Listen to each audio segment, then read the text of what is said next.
Hello everyone, welcome back.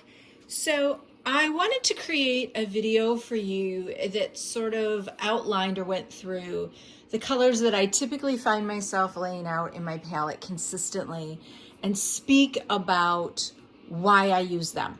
So you've heard me talk about the value of a limited palette, and that being that you initially start to work with two of each primary, one being a darker value than the other, and also one being warmer than the other. So you want two choices from each of your primaries. You want them to differ in value, and you also want them to differ in color temperature. And I'm going to take you through the colors that I typically will lay out as an expansion of or direct result of having worked with a limited palette for about probably over 15 years now. So let's first look at what do I mean by different values. So different values means that, if these were what I considered, or these are what I consider to be my red family, this Titan Mars Pale is a completely different value based on the swath of paint up there than this alizarin crimson is. There are two different values. This is a very dark color. This is a much lighter color. And this pyrrole orange kind of falls somewhere in between, right? So we have a range of reds here that represent different values. They also represent different color temperatures. So this cadmium and this pyrrole orange, they both feel much warmer than the other options that I have laid out here. Cobalt violet feels much warmer than this light violet here, but it feels a lot cooler than this orange. All right. So also, I want to speak to the elephant in the room here, because really the only two true traditional reds in this layout here would be this Cad Red Medium and the Alizarin Crimson. However, I want you to expand your thinking when you begin to embrace the idea of a red. An orange can be very much treated or handled like a red. An orange is a red that leans toward yellow, right? A pink is a red that has been tinted or changed in value dramatically, so much so that it has its own color name. It's not light red. It's called pink. Violets and purples are reds that lean towards blue. Other things that you could use for reds might be earth colors, metallic colors like a copper, or any sort of metallic paint that you feel belongs with your reds. So really think about how you actually view or utilize your paints and group them by family. And that really helps you to better understand or begin to explore their properties as a color in and of itself. And I also want to point out that some tubes may have red in their name, transparent red iron oxide, for instance. This is a color that I lay out, but I consider it to be more of a yellow than a red because of how it behaves. So I'm not choosing my family of red colors based on the label or the name that the paint manufacturer has given them. I'm grouping them based on the properties that they have, which I value and use or appreciate. So let's talk about or identify all of these reds, and I'll share with you why I love them so much. Okay, Titan Mars Pale, lightest value I think I can get of a red, but also very opaque, has a nice coverage, and that's unusual for a paint of this value in acrylic. Usually the lighter the value, the more transparent the paint is. Light magenta, I love the saturation of this color and its value. It's a medium value red, and it has a nice happy hue to it that I really, really appreciate. I've also discovered that I can't mix this exact color. I can get approximations, but I can't get this exact color with any of the tubes I own or white. So hence the reason I've added this one. Pyrrole Orange, it feels to me like this is a great substitution for Cad Red Light or Cad Red Orange, which were both tubes of color that I loved putting on my palette, but I was trying to eliminate cadmiums because of their health concerns and looking for a substitution, and I really love this orange. I've also found that it's great for tinting with. It's not terribly opaque, but if I'm trying to create a warm mid-value mixture, this is often a color that I reach for. Cad Red Medium Hue. So this isn't actually a true cadmium red. It is a laboratory created version of it. It doesn't behave the same as the red, but I really needed to add it to my mixture, my family of reds, because I needed more warmth. These two feel very cool. These three are also very cool, and just having this one orange option was not enough flexibility for me. So I love this red. I love its intensity. It has a really bold sort of presence to it. It's also a really dark value, and I appreciate or lean into that a lot when I'm working in my shadows or trying to get some marks that feel like they could be not quite dark, but just a step below that. Alizarin, I have sort of a love-hate relationship with. I really love the blueness of this red. I just really wish that alizarin was not quite so transparent. That said, I also really love alizarin because she is really transparent. She can be used directly from the tube and get a glazing effect, or I can dilute her even more with different types of medium and really get a wonderful, deep, cool red glow to certain areas. I also really appreciate using her with a combination of other really dark valued tubes of paint to mix my darkest darks with, because I don't use black. Light violet and cobalt violet. Well, light violet came about for a lot of the same reasons light magenta did. It has great coverage, it's a nice value, and the saturation of the color directly from this tube is unlike anything that I could mix. I also really particularly like this light violet paired with ultramarine blue and teal. I find that the three of them, they're close in value, but they all have different temperatures, and they just really zing off of each other. I love combining those three together. I'll also use light violet a lot before I began to lay my grays out as part of my palette.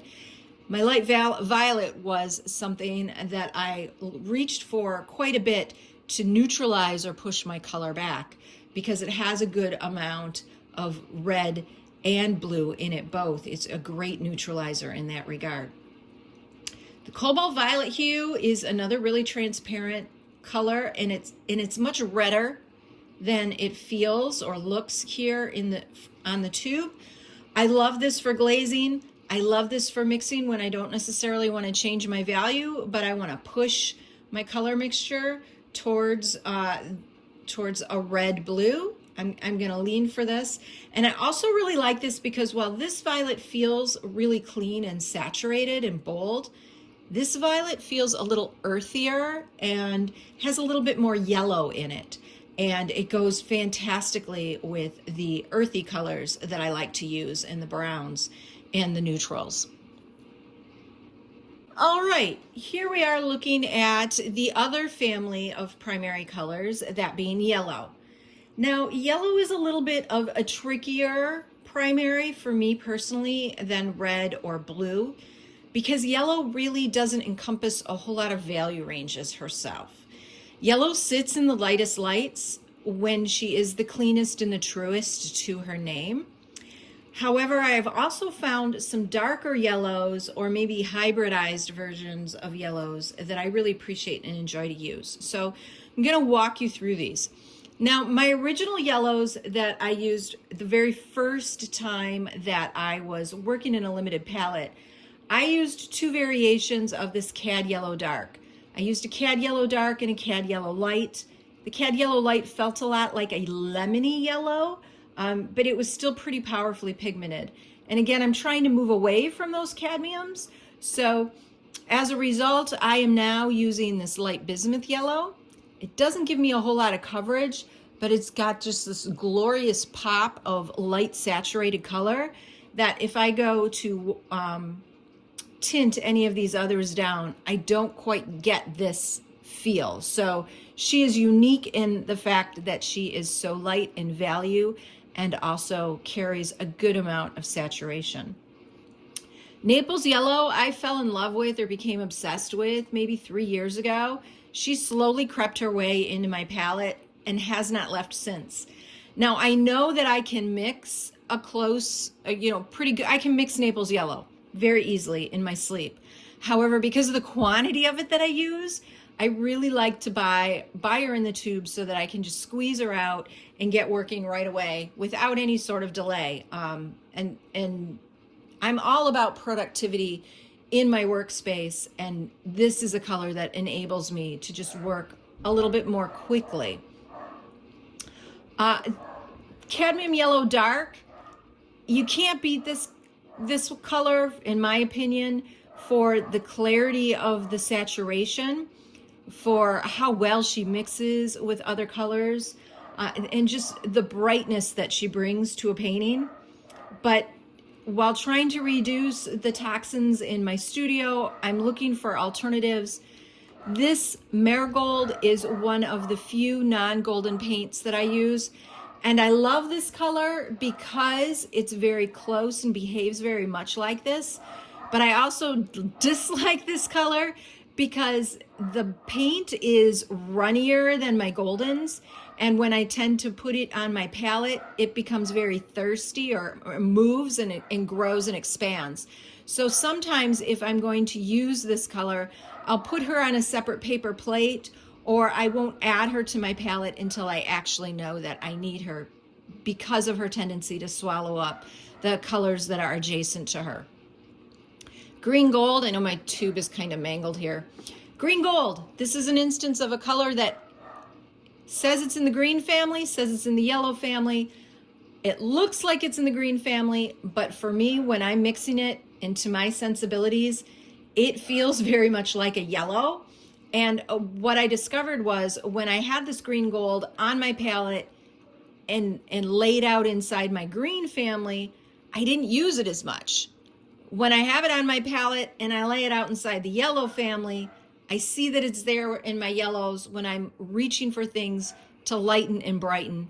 And this is a great tool for doing that. Raw Sienna is just essentially a different value to me than the Naples Yellow, and it also feels warmer, and I really like that. This is another color that I could choose to mix myself, but I don't, just out of sheer laziness or convenience. And before I speak to these two tubes, I want to talk about Burnt Umber.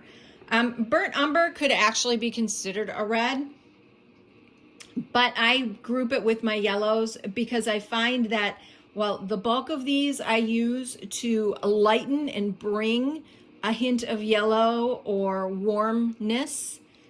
Although this is cool, and anyway, when I want to shift towards yellow, these are what I lean towards.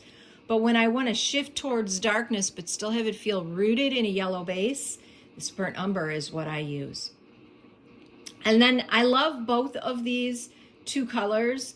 The Transparent Red Oxide is fantastic for glazing, and it gives me a warm, dark valued golden sort of glow to things. I absolutely love this. It's also really great for mixing into other colors, particularly some greens. You get some really vibrant, beautiful greens when I add this into the mixtures. The Quinn Nickel Azo Gold is another color that I use quite frequently when I'm trying to glaze or bring a sort of cooler warmth. I know that seems contradictory, but cooler glow, cooler yellow into the picture. This is the paint that I'm gonna reach for as well.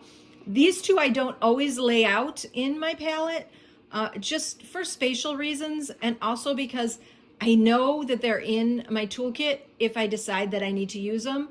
And often when I do use them or reach for them, it's near the end of the painting process.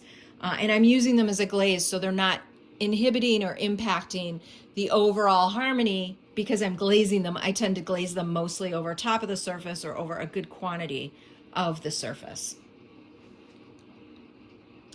Now we're looking at my blues, and I really don't have very many blues laid out here, but these are the ones that I use most consistently for the vast majority of all of my blue needs. And I am also using them quite a bit to gray out or neutralize colors in a variety of ways. So this light phthalo blue, I also really love regular phthalo blue, but I use it very moderately. I love phthalo because it is super warm and saturated. It's a great blue, but it's also really, really bossy. This light version sits at the opposite end of the value spectrum and still has a good amount of chroma to it. So I really like her. And again, I also appreciate the fact that as a lighter valued paint, she has good coverage. Light ultramarine blue, I could purchase or lay out an actual ultramarine blue and tint it down. And there was a time when I did, and the ultramarine blue kind of sits up here with these value tubes. But I found that because I was tinting it all the time, I wanted like a middle value blue. And this was the one that I settled on. Manganese is also a nice mid-value blue, but she's super transparent, so the value doesn't transfer to the marks because she's opaque and you see through whatever's underneath.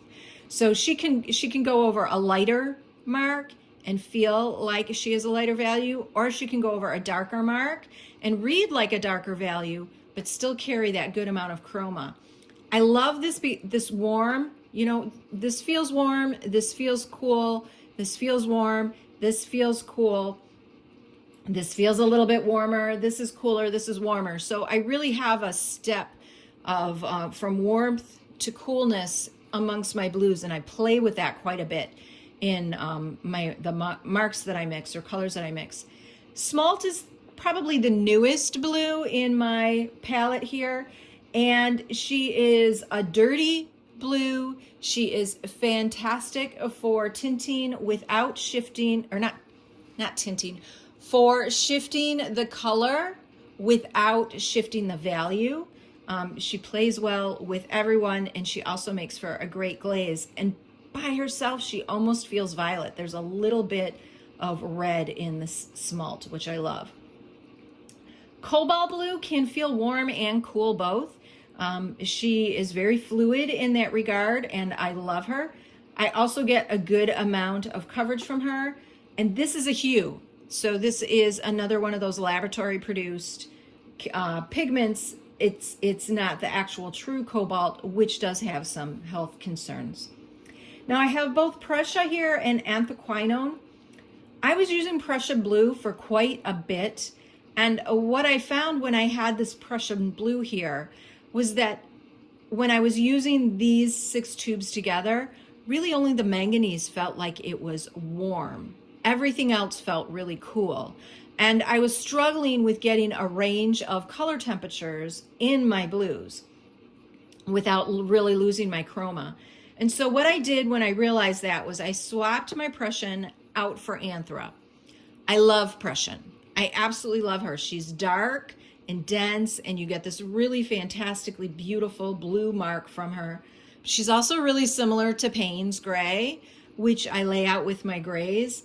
And when it came down to having 2 tubes that were very similar, or introducing another one that really shifted the perception of color temperature and application or variety that I could achieve in my blues, I went back with the Anthra.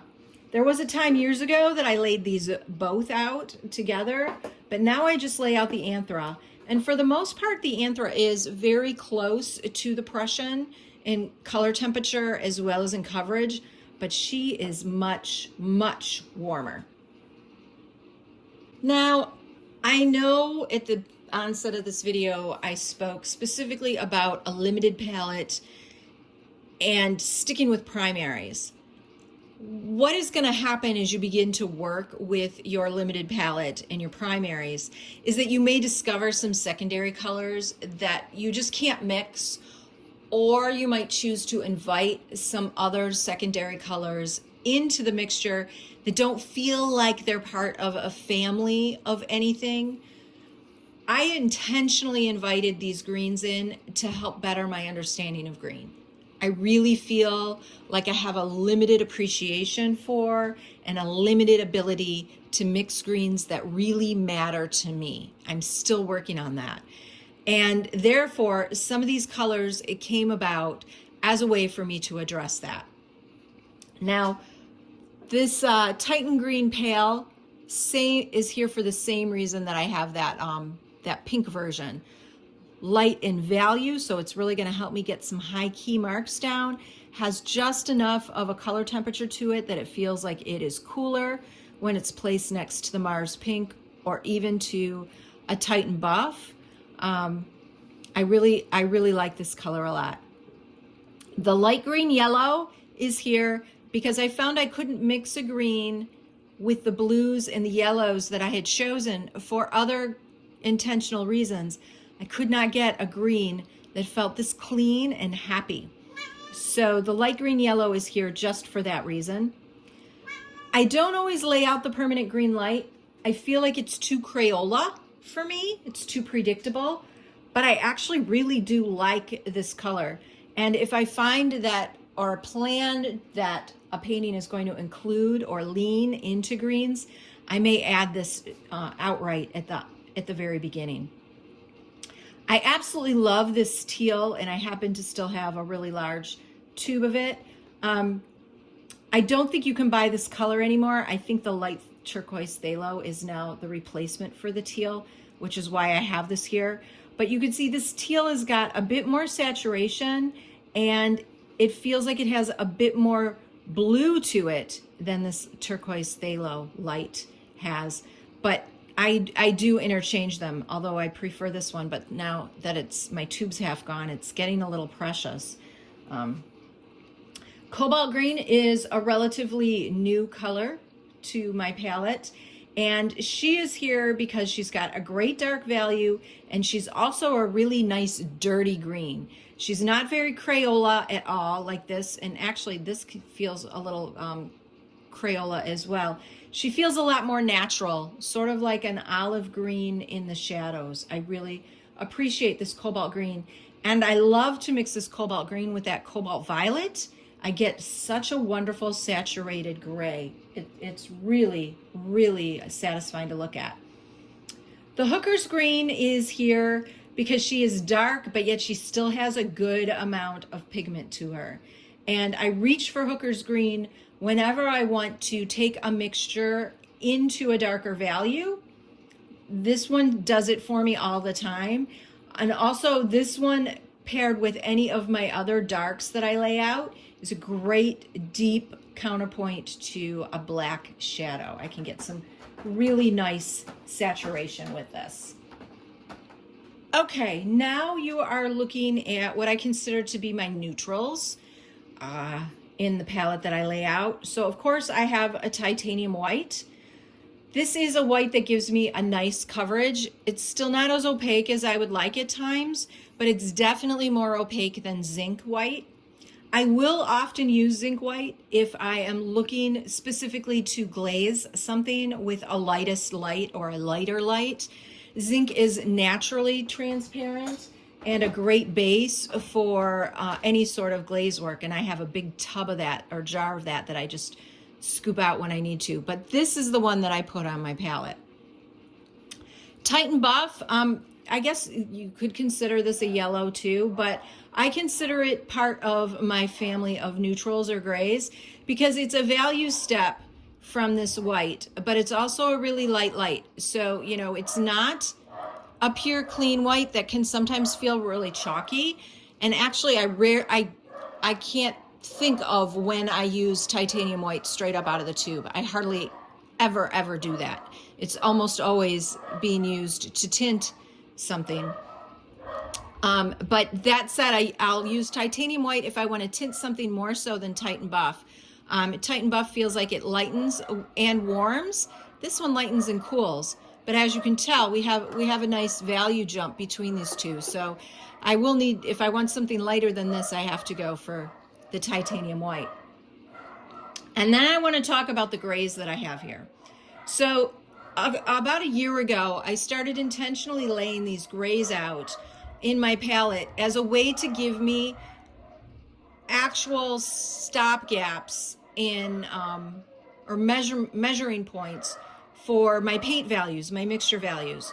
So when I set myself up or challenged myself to be more cognizant of how I was using values in my paintings, that was when I added these to my palette, because what they enabled me to do was mix something in the middle of my palette and then take that mixture directly over to one of these pools and see where it fit inside the value scale. Because I know I tend to see color before I see value, I wanted to create an exercise or a routine that would counter that and enable me to more intelligently combine my sense of color with a needed direction or intention to better learn value.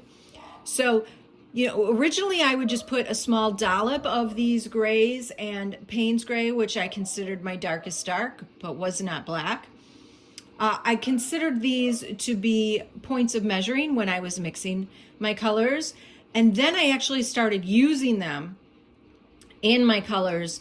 And what I discovered was that using these neutral grays to change the value of another tube color or of a mixture enabled me to work or to tonally shift a value without really impacting the color family.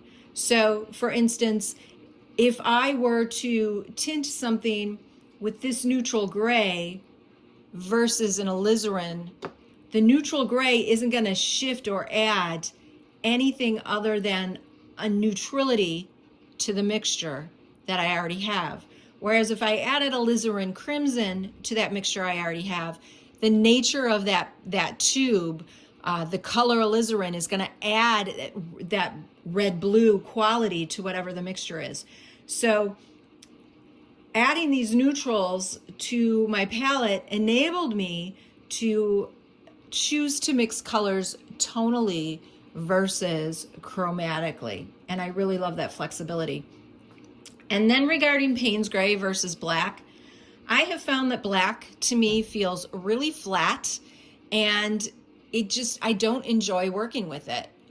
I like the chroma, and I like a color that just feels a little rounder to me, a little more full-bodied. And this Payne's gray gives me the value of the black, but it also leans into a blue.